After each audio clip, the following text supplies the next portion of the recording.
So I'll just play for a bit and tell you the basics, and then I'll bring up some slides. So as I said, it's the Kinect. That's the only active thing. It's watching your hands.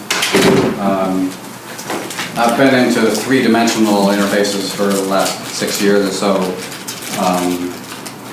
So you can imagine a mouse pad, has X and Y, or any input device pretty much has 2 dimensions, and the third dimension can be either pressure or a finger area, or like on an iPhone, you could have orientation be 3rd and 4th dimensions. So the Kinect is just the latest thing I've been playing with to get a 3rd dimension. So each of the 4 big holes here is like a 2-octave keyboard, left to right.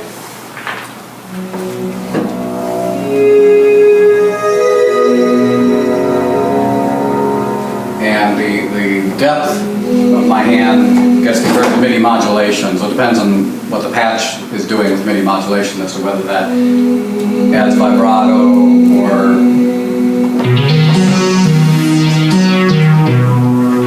controls the filter and so on. So each of the 12 small holes changes all 4 sounds and the graphics that are going along with it.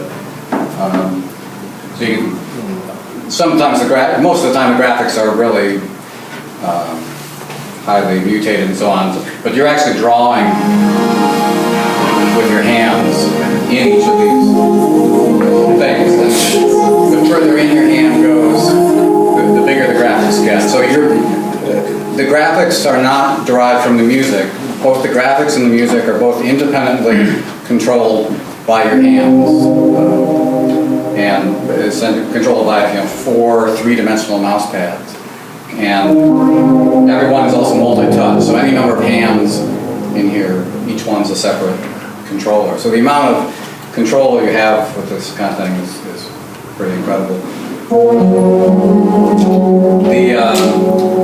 The program I've written that talks to the Kinect puts out OSC as its the way of communicating with other programs.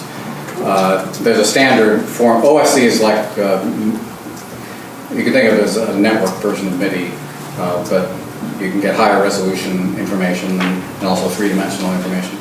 There's a number of iPad and iPhone apps that use OSC, a version of OSC called TUIO for transmitting multi-touch information.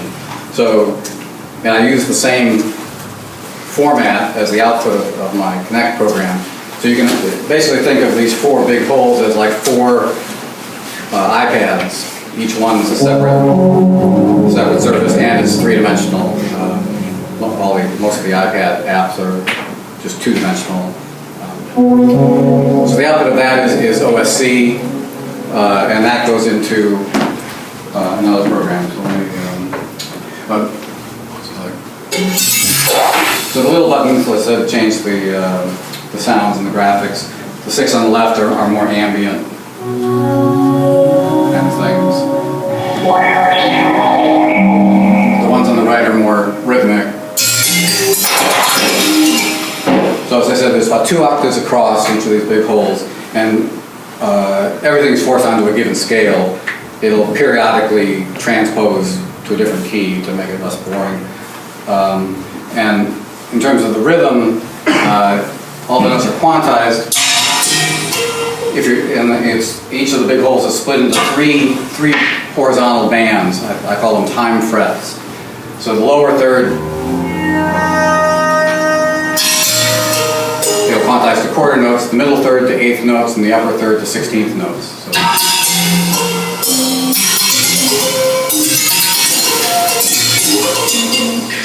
So if you just wave your hands, you get a nice variety of timing. So that's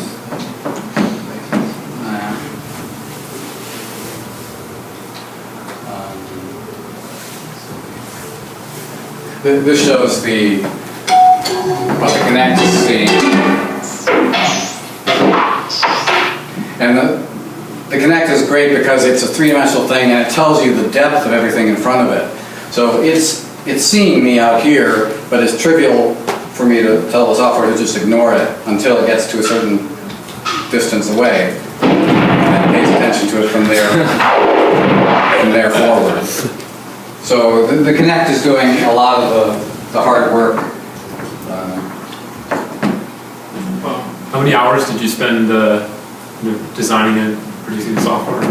Well, I've been doing algorithmic music stuff for a long time, and as I said, three-dimensional things with other controllers. So I wrote the first version of the software was written with processing for the graphics, and I used KeyKit. The KeyKit is a MIDI programming language that I wrote several decades ago. So I used KeyKit for the music stuff and processing for the graphics. After the first year or so, that's what I did. Then I rewrote it about a year ago so that everything's in C, C++. So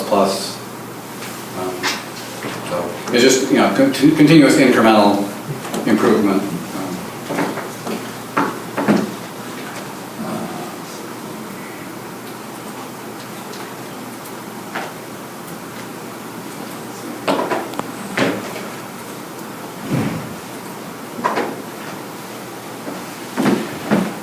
So I'm going to whip through these. These slides are on my website. So I'm doing interactive, algorithmic music stuff for a long time, and then about 7 years ago I started doing more, adding graphical things. So I use lots of different bizarre controllers. There's one here where I'm typing on a wireless QWERTY keyboard and dancing on PlayStation dance pads. So I did complete performance with that. One time I did a performance all on dance pads, and I outlined my legs, my pants with EL wire, and they turned out all the lights, so all you could see was these ghostly legs dancing on the dance pads. So lots of different things. And 11 years ago I started going to Burning Man, so that's a great vehicle for if you create some bizarre thing like I tend to do. Where else can you go where 50,000 people can enjoy whatever you bring? So these are some of the things I've brought to Burning Man. 2003 was this lyre here, and you're dancing on dance pads in front of the lyre, and the strings are light ropes that are lighting up corresponding to the notes of the music. This one here is a monolith, 2001 Space Odyssey monolith. One side is a ridiculously complicated dual 5-track MIDI looper, 4 multi-touch pads, over 100 buttons.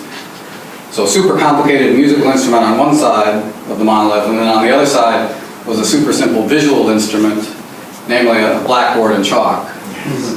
So that worked out pretty well. And then this last 2 years I brought this space palette. This is a picture of this year's stuff, and there's a YouTube video of that. Burning Man presents a lot of interesting challenges. So space palette, I went through the basics of it. These show some of the variations. So the very first version was just some frames, square frames. I've written the software so you can put any flat surface in front of it with holes in it of any shape, and you can train it within a minute. And every one of those holes becomes a separate multi-touch, 3-dimensional mouse pad. In the case of these small holes, it's still a 3-dimensional mouse pad, but it's really only usable as a trigger kind of thing.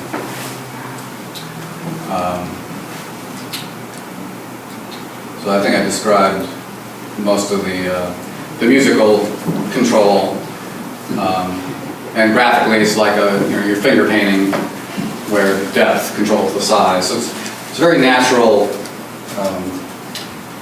thing to use. People almost can't avoid doing a Tai Chi-like motion with your hands, especially a lot of the sounds tend to be ambient kind of things. So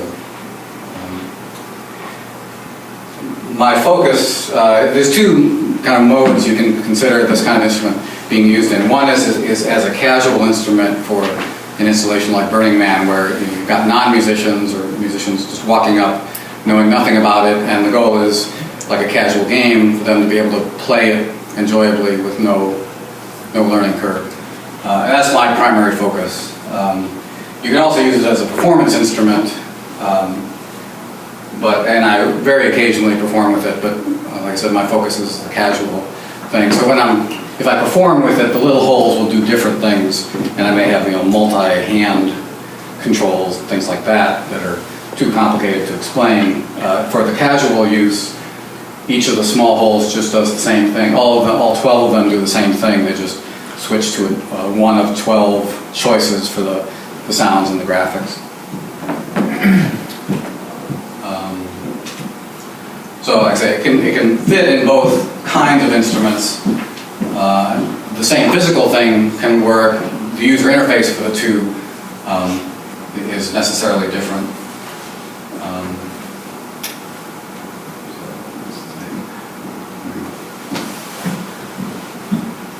So in terms of the software, this is the current version. So this program here is the one, and this is open source, that talks to the Kinect and puts out OSC. So you can take that and get a Kinect and put something like this in front of it and make use of it. So what comes out of that program is OSC. This environment here is Resolume, which if you're into VJ kind of things, Resolume is like a VST host, but for visual plugins. So and so I've written one plugin in that visual environment, and somewhat ironically, that visual plugin is doing both the graphics and the music. So what comes out of there is MIDI driving the soft synths. All the sounds of this are Camel Audio's Alchemy.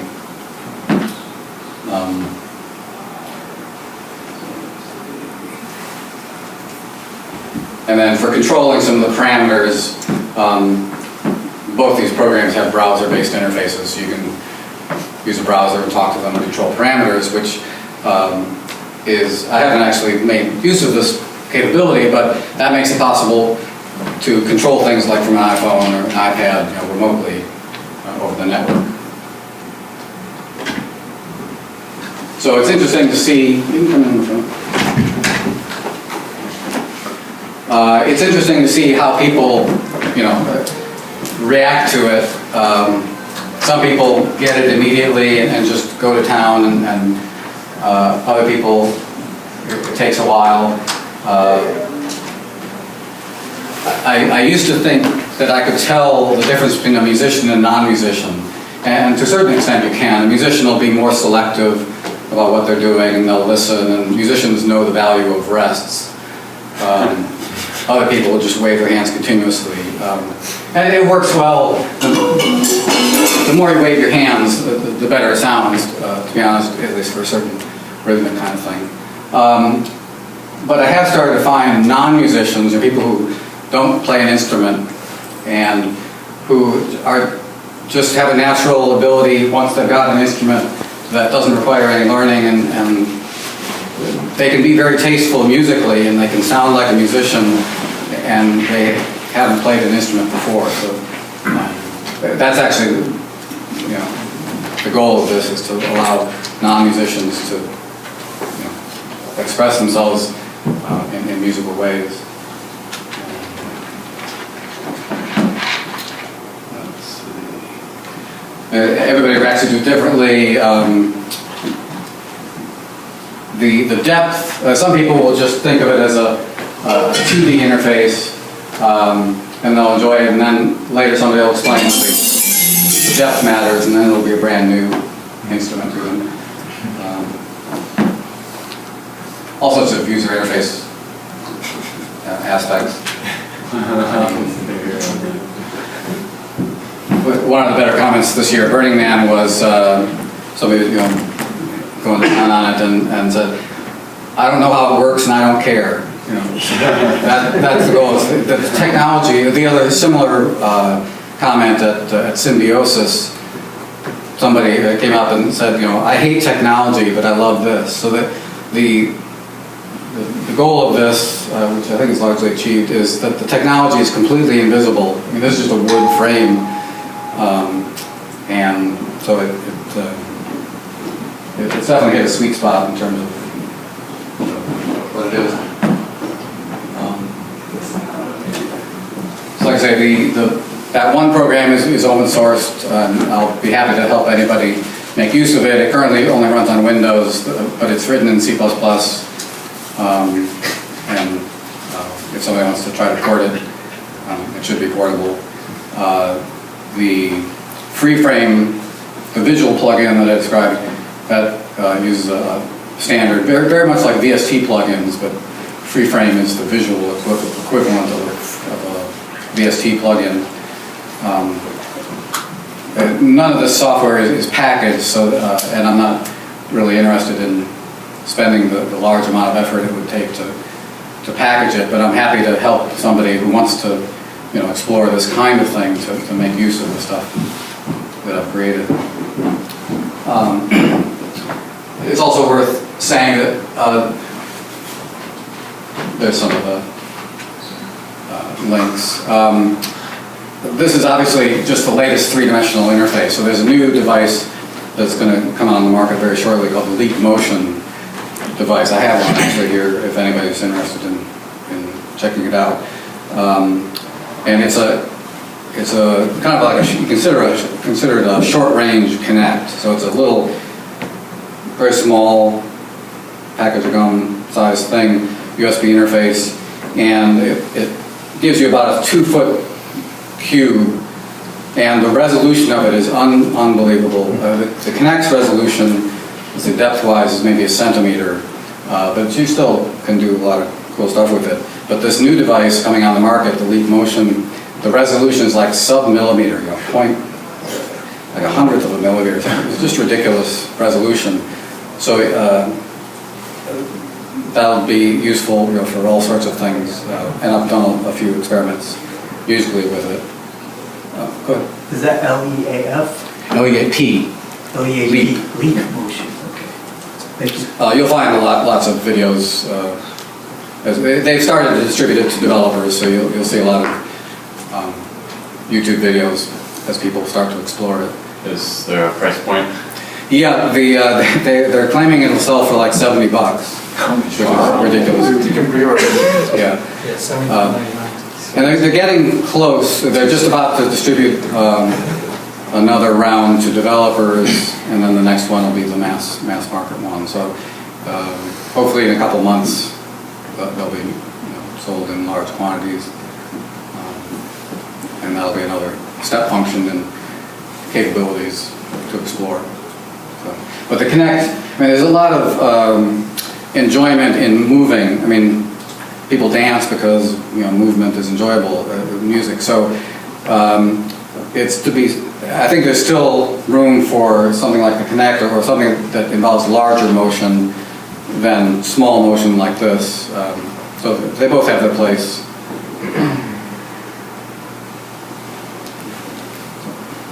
Any questions? You intend to mass market this? No, I don't have any desire to.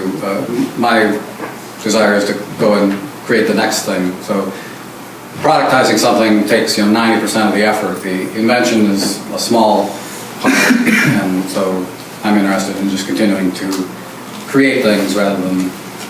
Because I know a lot of rich bastards in Miami that would want this. And if anybody thinks that there's a market for that and wants to produce them, I'll be happy to give you everything I've got and help you, create a business.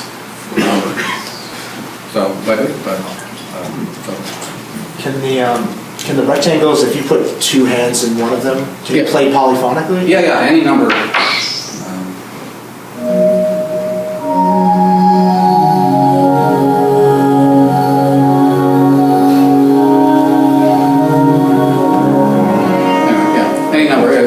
At Burning Man, you've got multiple people using it, so you can get 3 or 4 or 5 hands. Is there any support, let's just say that you have one of your hands in one of the time frets, you stick another hand in one of your side pockets to activate triplets or something? I forget if I've done exactly that, but I've definitely done 2 two-handed kind of things where, like I can turn on looping. Looping is usually too confusing for people. Again, casual users, if you start looping, they don't know what they're doing, what's being looped. But I can turn on looping, and independently for the 4 holes, so I would do things like, while my hand's in here, now I can turn looping on or off for that sound. Yeah. So you can invent, I mean, all sorts of multi-handed things.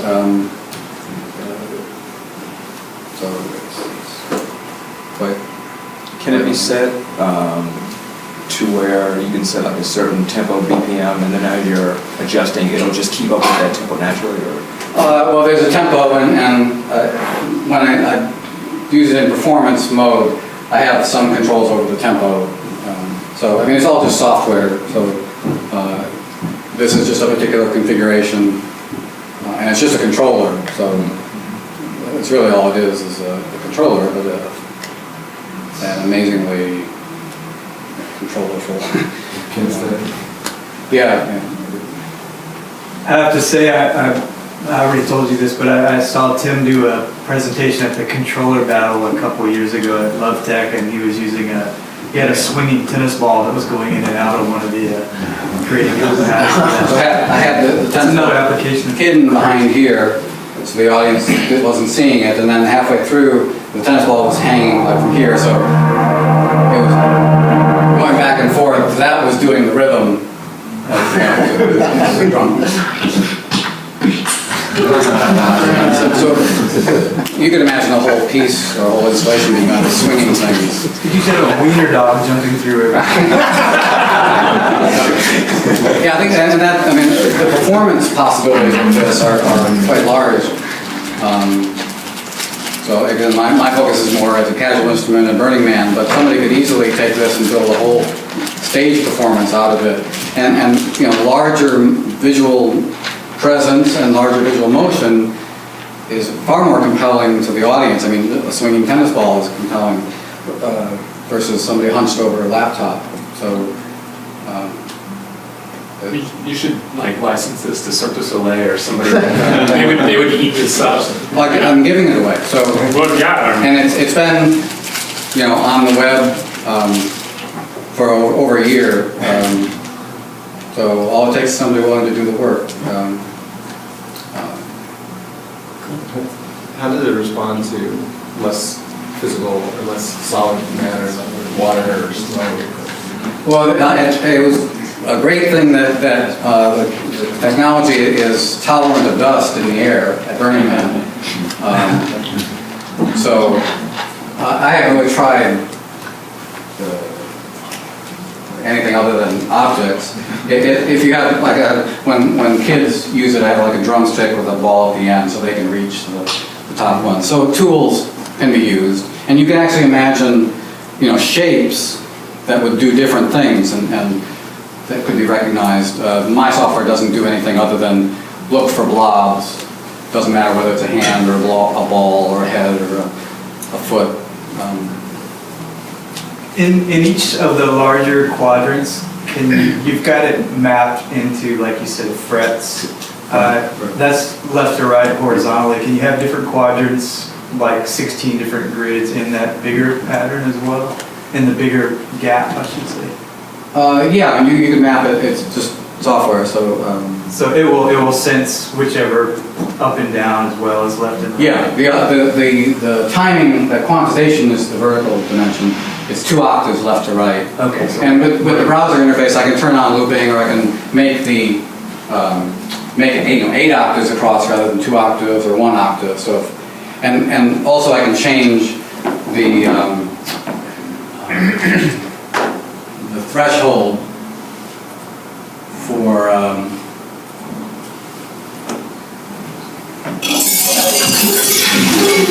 now I've removed. It's not quantizing, and there's no minimum.